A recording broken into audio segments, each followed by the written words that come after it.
மீசான் டைம் நேர்களை நிகழ்ச்சிக்குள் அன்போடு வரவேற்றுக் கொள்கிறோம். இன்றைய பதிவுல விசித்திரமான 2 வழக்குகள் குறித்து பேசலாம். முதற் செய்தி என்ன அப்படின்னு பாத்தீங்கன்னா, துருக்கி நாட்டினுடைய நீதிமன்றம் முகமது ஐடின் என்று சொல்லப்படுகின்ற குற்றவாளிக்கு 45,376 ஆண்டுகள் சிறை தண்டனையும் பல மில்லியன் அபராதம் விதித்த சம்பவம் பெரும் பரபரப்பை ஏற்படுத்தியிருக்கு. அடுத்த ஒரு விஷயம் தான் இம்ரான்கானை துரத்துகின்ற சிறைவாசமும் வழக்கும் அப்படின்ற 2 செய்திகள் குறித்து தான் இன்றைய பதிவு. துருக்கி வரலாற்றுல இது போன்ற ஒரு வழக்கு தீர்ப்பு இடம்பெறல என்று சொல்ற அளவுக்கு இந்த வழக்கு ஒரு முக்கியத்துவத்தை பெற்றிருக்குது.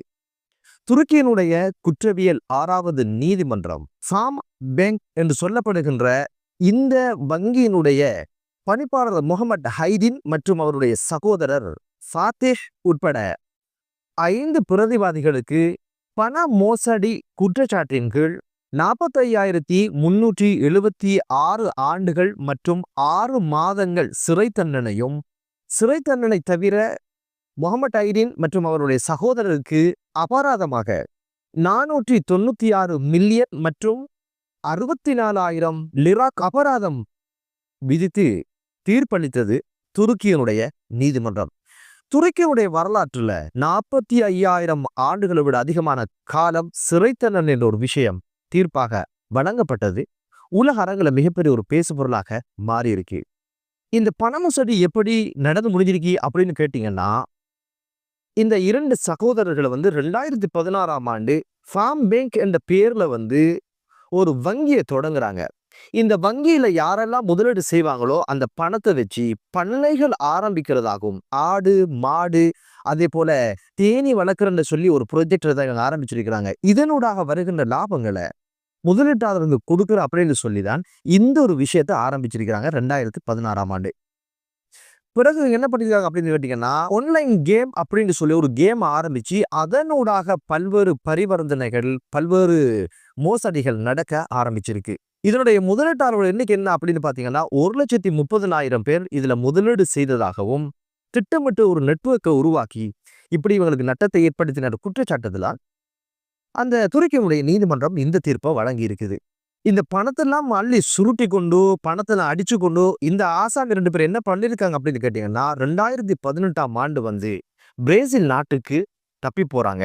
சர்வதேச தேடும் பட்டியலில் பேரை சேர்த்து பிரேசில் நாட்டினுடைய போலீசாருடைய துணையோடு குறித்த நபரை கைது செய்து துருக்கி நாட்டுக்கு கொண்டு 2021 ஜூலை மாதம் அளவுல வழக்கு தாக்கல் செய்து இந்த விசாரணைக்கு உட்படுத்தப்பட்டது. இந்த வழக்கினுடைய தீர்ப்பாக இப்போது இந்த தீர்ப்பு அறிவிக்கப்பட்டிருக்குது. இது குறித்து பிரதிவாதி என்ன சொன்னார் அப்படின்னு கேட்டீங்கன்னா, யாரையும் ஏமாத்தணும் அப்படின்னு சொல்லி இதை நான் தொடங்கல, லாபம் கொடுக்கலாம் அப்படின்னு சொல்லி தான் தொடங்கினேன். இப்போது என்ன வகையில நட்டம் வந்திருக்கு அப்படின்னு கேட்டீங்கன்னா, என்ன கைது செய்து என்னுடைய பொருளாதாரத்தெல்லாம் அரசு முடக்கம் செய்ததுனாலதான் இப்போது இந்த முதலீட்டாளர்களுக்கு நட்டஈடு கொடுக்க முடியாத ஒரு சூழ்நிலை உருவாகி இருக்குது. எனது சொத்துக்கள் போதும் இவங்களுக்கான நட்டஈடு கொடுக்கறதுக்கு இப்போது அரசு என்ன பண்ணிச்சு, என்னுடைய பொருளாதாரத்தை தடை செய்து அதை முடக்கி அரசுடைமையாக்குகின்ற பணியை செஞ்சிருக்கிறதுனாலதான் இந்த நட்டம் ஏற்பட்டிருக்கு அப்படின்னு ஒரு நியாயத்தையும் அவர் சொல்லி இருந்தாரு. இந்த நியாயம் எல்லாம் இந்த மோசடிக்கு முன்னால எடுபடலை என்பதனால நீதிமன்றம் அதிரடியாக இந்த ஒரு தீர்ப்பை சொல்லி இந்த வழக்கை நிறைவுக்கு கொண்டு வந்திருக்குது.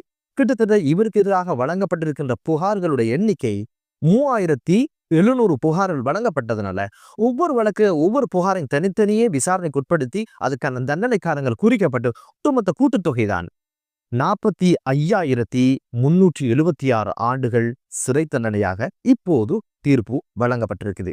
இதற்கு முன் பண மோசடி, பாலியல் குற்றச்சாட்டு காரணமாக அந்த குற்றங்கள் நிறுவப்பட்டதன் காரணமாக அத்னான் என்று சொல்லப்படுகின்ற ஒரு மோசடிக்காரருக்கு கிட்டத்தட்ட 8,658 ஆண்டுகள் சிறை தண்டனையை துருக்கிய நீதிமன்றம் வழங்கி வைத்தது. வாயை கட்டி வைத்த கட்டி மக்கள் பணத்தை சேமிச்சு வச்சுட்டா இது போன்ற காடையர்கள் கையவர்கள் நெஞ்சில கொஞ்சமும் ஈரம் இல்லாம இப்படியான ஒரு திட்டமிடல்ல மக்களுடைய பணங்களை சுருட்டி கொண்டு வெளிநாடு சென்று சுகபுக வாழ்க்கை வாழ்வதுன்ற ஒரு சூழ்நிலை இப்போது உலக அரங்கில இருப்பதனால இப்படியான ஆசாமிகளை பிடிச்சு உள்ள வச்சு பலாயிரம் ஆண்டுகள் சிறை தண்டனை கொடுப்பது என்பது இந்த குற்றத்தினுடைய பாரதூரத்தை சொல்வதாகத்தான் தெரிகிறது. எனவே இந்த வழக்கினுடைய தீர்ப்பு குறித்து நீங்க என்ன நினைக்கிறீங்க அப்படின்னு ஒரு விஷயத்தை கண்டிப்பாக கமெண்ட்ல சொல்லுங்க அப்படின்னு ஒரு வினயமான ஒரு வேண்டுதலோட அடுத்த செய்தி குறித்து பார்க்கலாம். என்ன அப்படின்னு பாத்தீங்கன்னா, பாகிஸ்தானுடைய முன்னைய நாள் பிரதமர் தற்போது சிறையில இருந்து கொண்டிருக்கிறாரு. சிறையும் தண்டனையும் அப்படி துரத்தி கொண்டே செல்கிறத பார்க்க முடியுது. தற்போது ஒரு வழக்கினுடைய தீர்ப்பு வந்திருக்கு. அது என்ன அப்படின்னு பாத்தீங்கன்னா, இம்ரான்கான் மற்றும் அவருடைய மனைவி புஷ்ரா பேகம் இருவருக்கு எதிராக இப்போது ஊழல் வழக்கு ஒன்று முடிவுக்கு வந்ததன் காரணமாக 17 ஆண்டுகள் சிறை தண்டனைய பாகிஸ்தானுடைய நீதிமன்றம் இப்போது தீர்ப்பாக வழங்கியிருக்கிறது. பாகிஸ்தான் நாட்டுல மிகப்பெரிய ஒரு கலவரத்தையும் உண்டு பண்ணிருக்குது. இந்த வழக்கு என்ன அப்படின்னு பாத்தீங்கன்னா, தங்க ஆபரணங்களை குறைய விலையில வாங்கினாரு என்பதுதான் இவருக்கு எதிரான குற்றச்சாட்டு. அது என்னடா, தங்க ஆபரணங்களை குறைய விலையில வாங்கினா என்ன, கூட விலையில வாங்கினானே, இதுக்கெல்லாம் ஒரு வழக்கா அப்படின்னு ஒரு கேள்வி உங்களுக்குள்ள இருக்கும். அதாவது அரசுடைய தலைவராக இருக்கிறவர் வெளிநாட்டு பயணங்கள் மேற்கொள்ளப்படும் போது அவருக்கு கிடைக்கின்ற பரிசுகள் எல்லாமே திரைசேரில சேர்க்கப்படணும். அதை வாங்குறதுக்கு விருப்பம் இருந்தால், வாங்க வேண்டிய தேவை இருந்தால், அதனுடைய சந்தை பொறுமதியிலிருந்து 50% கழிச்சிட்டு மீதமான பணத்தை கொடுத்து அந்த பொருட்களை வாங்கி கொள்ளலாம் என்பது பாகிஸ்தானுடைய சட்டவாக்கம்.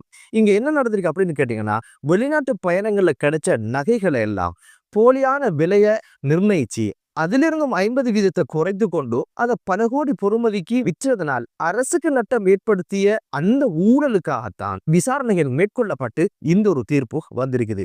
இந்த தீர்ப்பு என்ன அப்படின்னு பாத்தீங்கன்னா, நம்பிக்கை மோசடி என்பதற்காக 10 ஆண்டுகள் கடூழிய சிறை தண்டனையும், ஊழல் என்பதற்காக 7 ஆண்டுகள் சிறை தண்டனையும், கூடவே அபராதமாக 16.4 மில்லியன் பாகிஸ்தானிய நாணயங்கள் இவருக்கு அபராதமாக விதிக்கப்பட்டிருக்குது. இந்த வழக்கு எப்படி நடந்து முடிஞ்சிருக்கு அப்படின்னு கேட்டீங்கன்னா, சிறை கூண்டுக்குள்ள விசேடமான ஒரு நீதிமன்றத்தை நிறுவி 80 அமர்வுகளை இது விசாரணைக்கு உட்படுத்தப்பட்டு தான் இந்த தீர்ப்பு வழங்கப்பட்டிருக்குது.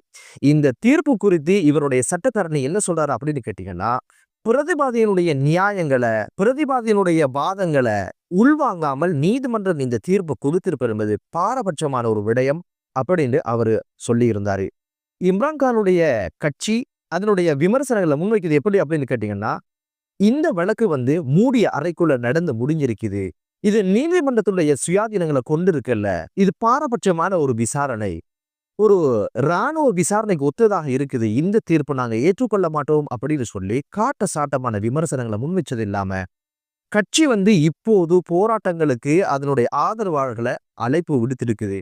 இம்ரான்கான் ஆல்ரெடி 2 வருடங்களும் 4 மாதங்களும் சிறையில இருக்கின்ற இந்த சந்தர்ப்பத்துல இந்த ஒரு தீர்ப்பு 17 ஆண்டுகள் அப்படின்னு ஒரு விஷயம் இப்போது மிக பெரும் அதிர்ச்சியை ஏற்படுத்தி. காரணம் என்ன அப்படின்னு பாத்தீங்கன்னா, தற்போது இம்ரான்கானுடைய வயது 73 வருஷங்களை தாண்டுது.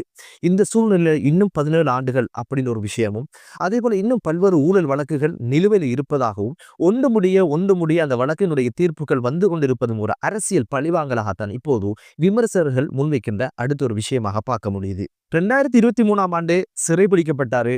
அந்த சிறை தண்டனைய தள்ளுபடி செஞ்ச போதும் மீண்டும் ஒரு வழக்கினூடாக அவரு சிறைபிடிக்கப்பட்டுத்தான் சிறையில் இருக்கிற சந்தர்ப்பத்துல இந்த 17 ஆண்டுகள் அப்படின்னு ஒரு தண்டனையும் இப்போது விழுந்திருக்குது. என்னதான் இருந்தாலும் இது ஒரு அதிர்ச்சிகரமான ஒரு செய்தியாக பார்க்கப்படுது.